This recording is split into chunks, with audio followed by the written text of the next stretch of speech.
Hello students, Radhe Radhe. पिछले lecture में हम लोगों ने क्या स्टार्ट किया था? पिछले लेक्चर में हम लोगों ने लेक्चर नंबर 1 में बेसिक ऑफ इनकम टैक्स बताया था। लेक्चर नंबर 2 में we have discussed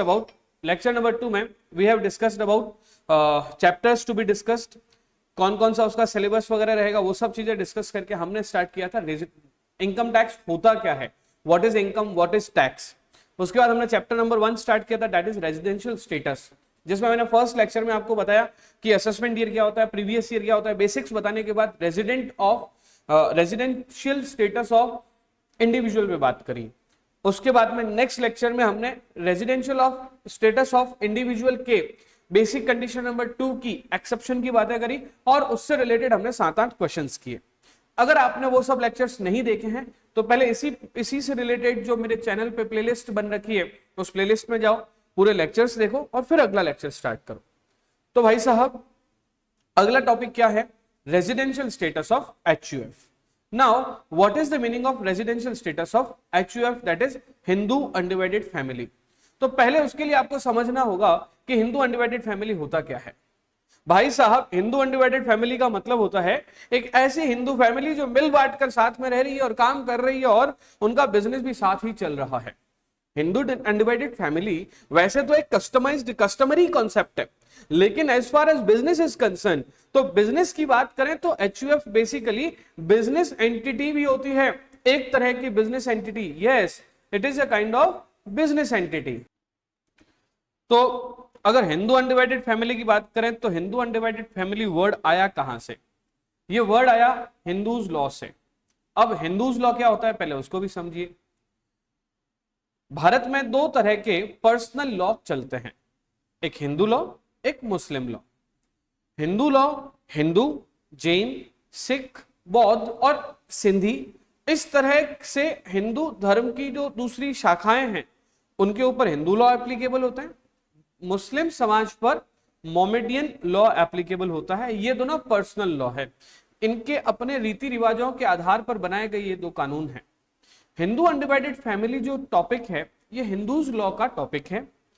Hindus law में बिजनेस करने के एक टाइप को, बिजनेस करने के एक तरीके को HUF कहा गया। अब HUF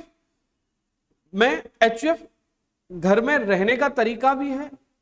हिंदू लॉ में से बहुत सारी चीजें निकली, जैसे हिंदू में विवाह होगा तो सप्तपदी और चतुष्पदी। नॉर्थ इंडिया में सप्तपदी यानी कि चतुष्पदी यानी कि 4 फेरे लेते हैं, साउथ इंडिया में सप्तपदी यानी कि 7 फेरे लेते हैं, समथिंग लाइक ऐसा कुछ सिस्टम होगा। पिताजी की संपत्ति पर बेटे का अधिकार, यह भी हिंदू लॉ देता है कि जो पिताजी की संपत्ति है, पिताजी के बाद में वो बेटे का अधिकार होगा, बेटे के बाद में पोते का अधिकार होगा। मींस टू से ये ऐसे जो हिरार्की चल रही है ये भी हमें कहां से मिला है? हिंदू लॉ से मिला है। तो वहीं पे एक कॉन्सेप्ट है, बिजनेस का कॉन्सेप्ट है Hindu undivided family business concept. इसका स्पेसिफिकली कोई रजिस्ट्रेशन नहीं होता है। आप एक बेसिक HUF का, क्योंकि आपका फैमिली है तो HUF हो गई, आप एक HUF एग्रीमेंट बना के पैन कार्ड के लिए अप्लाई कर सकते हो। Once you have applied for PAN card, आपका पैन कार्ड आ गया, अब आपका काम हो गया। अब आपका HUF वो रजिस्टर्ड HUF माना जाएगा, राइट। HUF डिसॉल्व तब तक नहीं होगा जब तक सारे लोग अलग अलग ना हो जाए। अब HUF होता क्या है? जैसे मैंने एक एग्जाम्पल दे रखा है, यहां पे देखेंगे अगर आप, यह है हस्बैंड, यह है वाइफ, यह है सन, यह है सन की वाइफ और यह ग्रैंडसन, इन सबको टोटल मिला के हम क्या बोलेंगे? HUF। HUF का जो सबसे सीनियर मोस्ट पर्सन होता है, यहां पे हस्बैंड की बजाय मैं इसके लिए लिख दूंगा दादा, ग्रैंडसन के लिए लिख दूंगा दादा, तो मैं ऐसा भी लिख सकता हूं दादा दादी, ठीक है। इस बच्चे के लिए कौन हो गए? पापा और मम्मी और ये बच्चा खुद, राइट। तो ये सब मिला के क्या हो गए? HUF। अब HUF में सबसे सीनियर कौन है? तो सीनियर है दादाजी, तो दादाजी विल बी ट्रीटेड एज कर्ता। अब दादा के 2 बेटे हैं मान लीजिए, तो दादा की मृत्यु के बाद दादा के जो 2 बेटे हैं उसमें जो बड़े वाले बेटे हैं वो पापा या ताऊ जी, जो ताऊ जी बड़े हो गए तो ताऊ जी will be treated as karta. That is I am saying the senior most person will be treated as karta. Karta को हम लोग इंग्लिश में मैनेजर भी बोलते हैं, मैनेजर ऑफ HUF भी बोलते हैं, लेकिन हम कई जगह पर कर्ता को कर्ता ही लिखा हुआ है, क्योंकि HUF इंडियन कॉन्सेप्ट है, फॉरेन से तो आया हुआ है नहीं। तो HUF में जब कर्ता होता है तो इंग्लिश में भी कर्ता और हिंदी में भी कर्ता, लेकिन करने वाला कौन? मैनेजर। तो कई जगह पे उसको मैनेजर भी लिखा हुआ है, राइट। अब अगर कोई HUF से अपना बिजनेस चला रहा है, हिंदू अनडिवाइडेड फैमिली से अपना बिजनेस चला रहा है, तो कैसे होता है पहले वो समझो। पूरी फैमिली एक साथ रहती है, ठीक है, फैमिली के कुछ 2-3-4 दुकानें होती है, शॉप्स होती है, फैक्ट्रीज होती है, उसको मैनेज करने वाले सबसे सीनियर मोस्ट पर्सन होते हैं, वो अपने बच्चों में, अपने भाइयों में, अपने भतीजों में, अपने पोतों में काम को अलॉट कर देते हैं। सब लोग अपना अपना काम करते हैं, सबको उसमें घर का खर्चा सब करता चलाता है, पैसे जो बचते हैं उसमें सबको थोड़ा थोड़ा हिस्सा दे दिया जाता है, और यही हिस्से को आपस में बंटवारा करवा दिया जाता है, और इसी को ही कहा जाता है HUF। This is known as Hindu undivided family. तो हिंदू अनडिवाइडेड फैमिली का ये कॉन्सेप्ट है। अब इसका रेजिडेंशियल स्टेटस की बात करें, सर आपने अभी कहा ये इंडियन कॉन्टेक्स्ट में बात कर रहे हैं, तो सारे रेजिडेंट हिंदू अनडिवाइडेड फैमिली तो रेजिडेंट ही हुई ना, लेकिन आप सोचो एक बार, दिल्ली में कई सारे लोग थे जो कनाडा शिफ्ट हो गए, दिल्ली के कई सारे लोग थे जो कहां शिफ्ट हो गए, कनाडा शिफ्ट हो गए, कनाडा में पूरा का पूरा परिवार शिफ्ट हो गया, पूरा बिजनेस उधर ही कर रहे हैं, वहां से जो पैसे आ रहे हैं वो इधर जो परिवार वाले उनको भेज रहे हैं, नहीं भेज रहे हैं, चला रहे हैं, इधर दे दो ना, तेज सिंह जी इधर ही बिजनेस चला रहे हैं, जैसा चल रहा है वैसा बिजनेस उसको चला रहे हैं। ये जो मैं आपको बात बता रहा हूं ना, ये HUF की बातें हैं, हिंदू अनडिवाइडेड फैमिली की बातें हैं। तो हिंदू अनडिवाइडेड फैमिली में कुछ तो फैमिलीज है पूरी इंडिया में, उनके लिए ज्यादा दिमाग लगाने की जरूरत नहीं है। तो वैसे देखा जाए तो इसका स्टेटस कितना हो गया, इनका जो स्टेटस है वो वैसे देखा जाए तो 3 तरह का हो गया। अगेन जैसा पहले था, 1 OR, सेकंड NOR और third is NR, ordinary resident, not ordinary resident और नॉन रेजिडेंट। अब रेजिडेंट कैसे बनता है, कोई भी हिंदू अनडिवाइडेड फैमिली रेजिडेंट कैसे बनती है, तो इन्होंने कहा कि रेजिडेंट बनती है on the basis of place of control and management. मान लीजिए कि एक हिंदू अनडिवाइडेड फैमिली जिसका नाम है राम एंड सन्स, फैमिली का नाम क्या है, राम एंड सन्स या राम एंड ब्रदर्स, HUF का नाम कुछ इसी तरह से होता है। अब राम एंड ब्रदर्स का बिजनेस पूरा का पूरा इंडिया में है, दिल्ली में सिचुएटेड है, तो place of business, management of business, control of business Holi in India है, तो उसे कहा जाएगा रेजिडेंट। क्या कहा जाएगा, रेजिडेंट।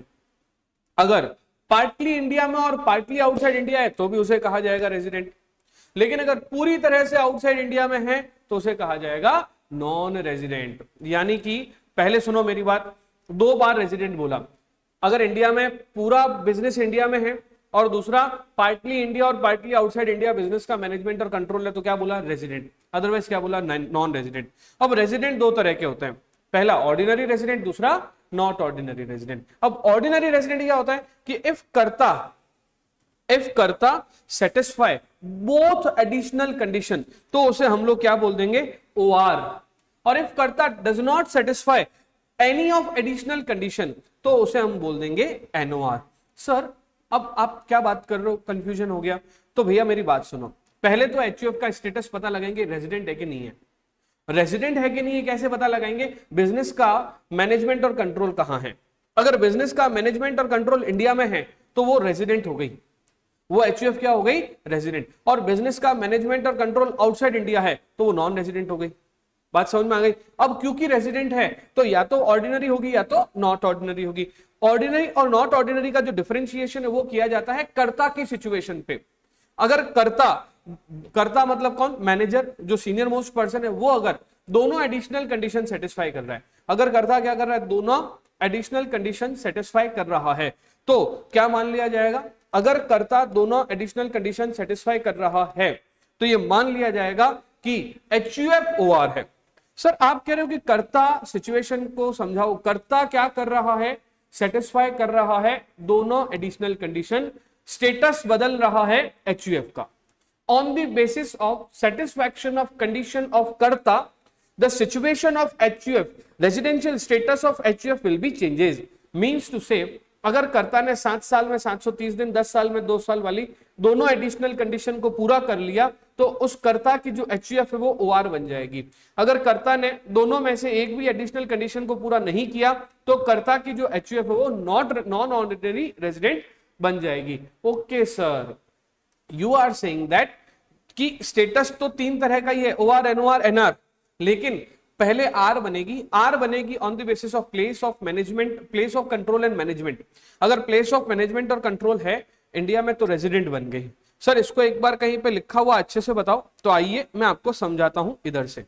इधर देखिए सब लोग, सबसे पहले प्लेस ऑफ कंट्रोल, अगर control and management of HUF is wholly in India then resident, partly in India partly outside India तो again resident, wholly outside India तो नॉन रेजिडेंट। मतलब कि अगर control and management of affairs of HUF अगर पूरी तरह से India में है तो वो HUF क्या बन जाएगी, रेजिडेंट। पूरी तरह से आउटसाइड इंडिया है तो नॉन रेजिडेंट, पार्टली पार्टली है तो अगेन रेजिडेंट। अब रेजिडेंट और नॉन रेजिडेंट बनने के बाद, रेजिडेंट और नॉन रेजिडेंट बनने के बाद एडिशनल कंडीशन क्या बोलती है वो समझना। अगर कर्ता अगर कर्ता has been resident in India for at least 2 years out of previous year, immediately preceding previous year, and कर्ता was present in India for 730 days in previous 7 year। Sir ये तो इंडिविजुअल वाली है, इसीलिए तो मैं बोल रहा हूँ पहले पीछे वाले लेक्चर देखो फिर आगे आओ।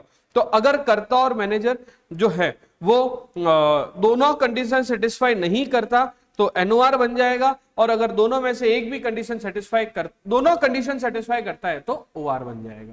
क्लियर है? ये था अपना residential status of Hindu undivided family. Clear है? अब आगे बढ़ते हैं। सेक्शन 6 सब सेक्शन 2 किसकी बात कर रहा है? पहले मैं आपको बता रहा था किसकी बात चल रही थी, HUF की। HUF के बाद अब किसकी बात शुरू हो गई है, अब कंपनी की बात शुरू हो गई। तो क्यों ना हम इसका एक क्वेश्चन भी कर लेते हैं। यस, क्वेश्चन है Rohan's HUF is controlled partly in India and partly from UK. Rohan की HUF है, पार्टली इंडिया से मैनेज हो रही है, पार्टली यूके से मैनेज हो रही है। अब मुद्दे को समझना, HUF किसकी है, रोहन की, तो करता कौन हो गया, रोहन।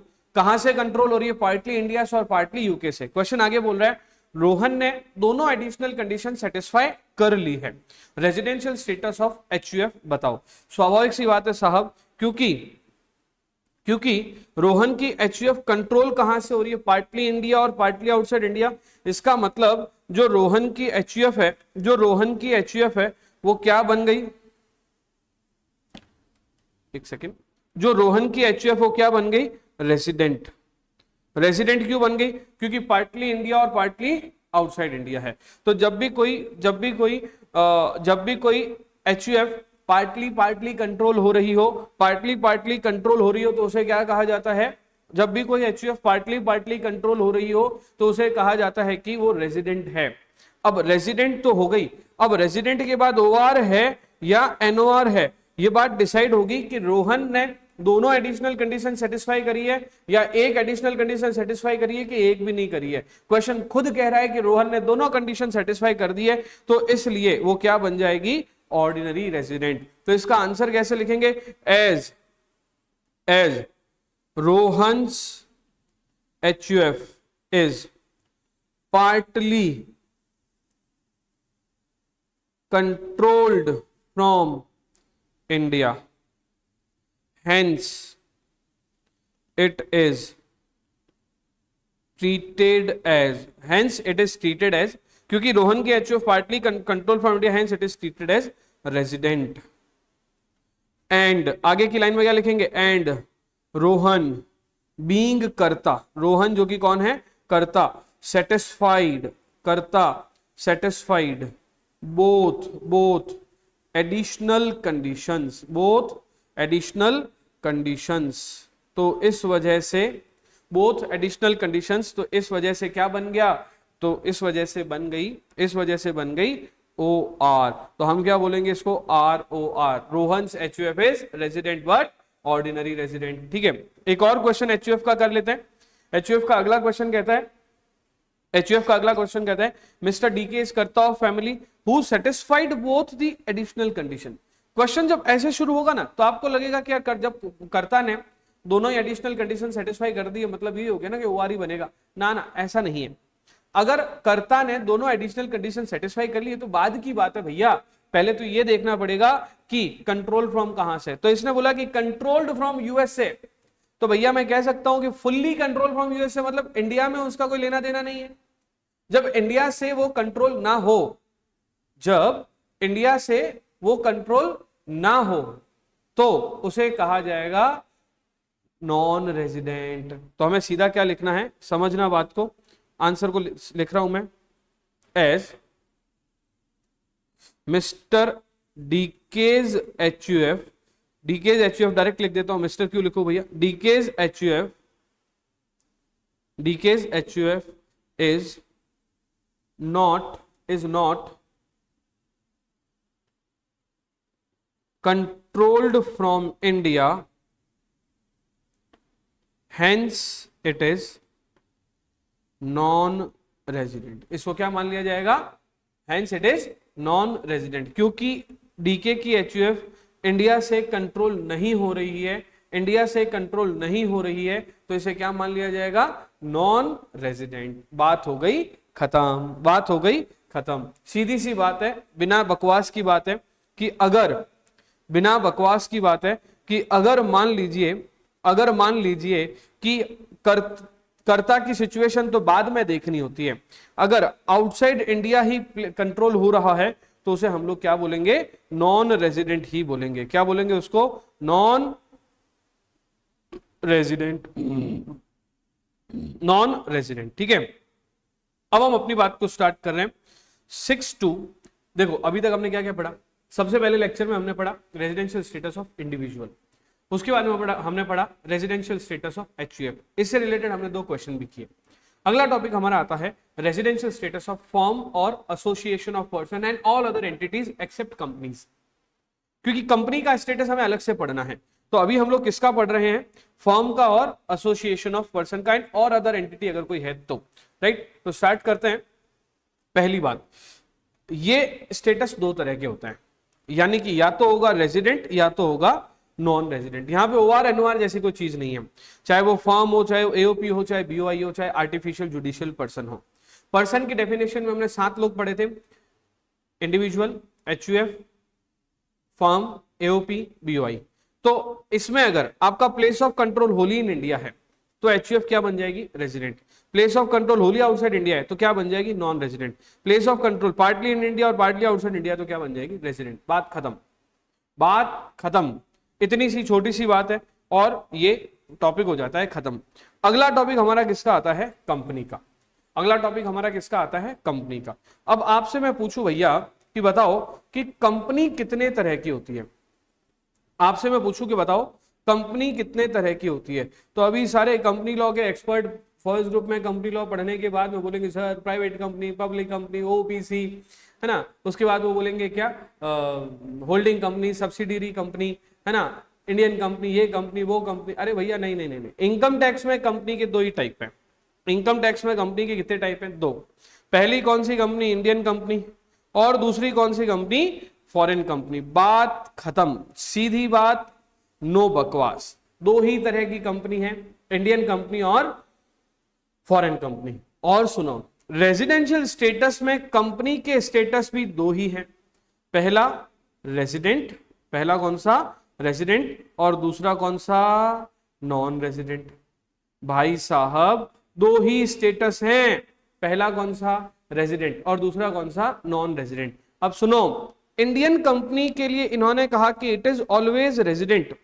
कुछ सोचना ही नहीं है, Indian company is always resident. कभी लिखा हुआ हो XYZ limited, a company which is registered in India, ऐसी कोई भी कंपनी जो कहां रजिस्टर्ड है? इंडिया में, तो उसको क्या बोलेंगे? Indian company. ऐसी कोई भी कंपनी जो कहां रजिस्टर्ड है? इंडिया में, तो उसको क्या बोलेंगे? Indian company.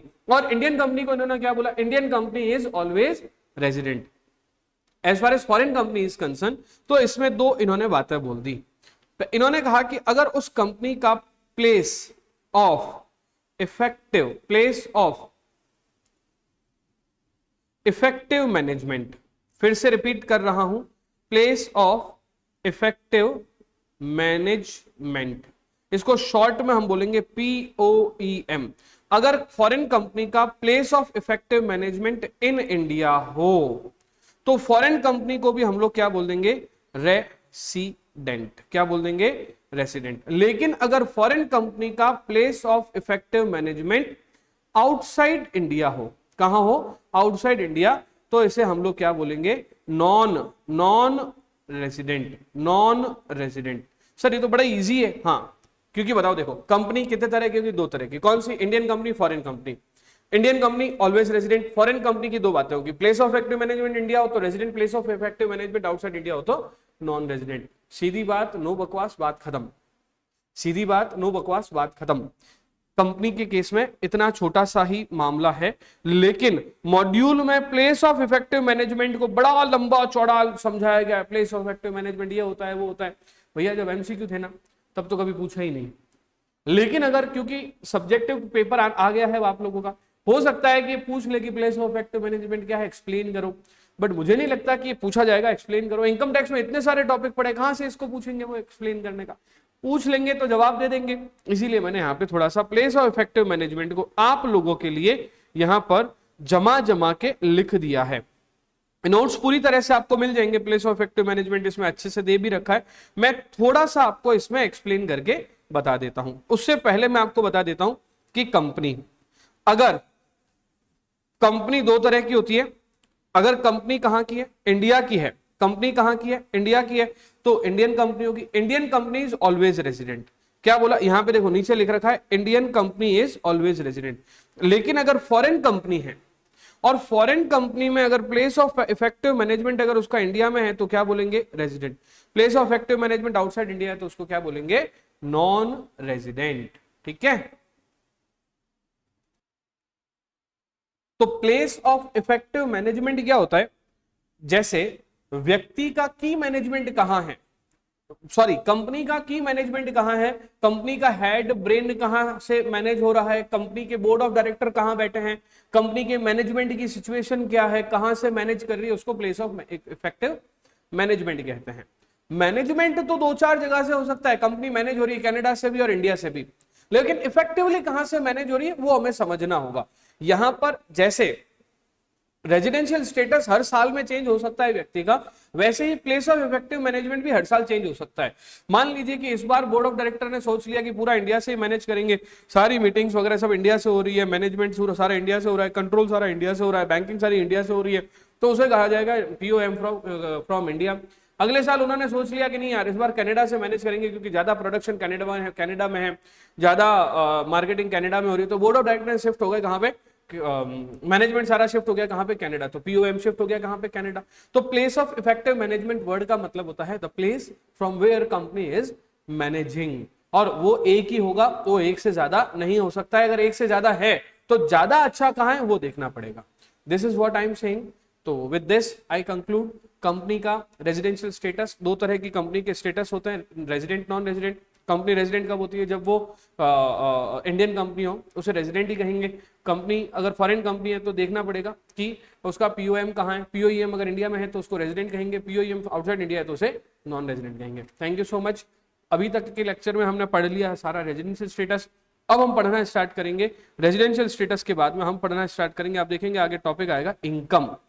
और रेजिडेंशियल स्टेटस और इनकम दोनों जब तक साथ में ना हुए तब तक ये चैप्टर कंप्लीट नहीं होगा। अगले लेक्चर में ये चैप्टर पूरा कंप्लीट हो जाएगा जिसमें मैं आपको बताऊंगा रेजिडेंशियल स्टेटस के साथ साथ उसकी इनकम के बारे में। Thank you so much, see you in next lecture.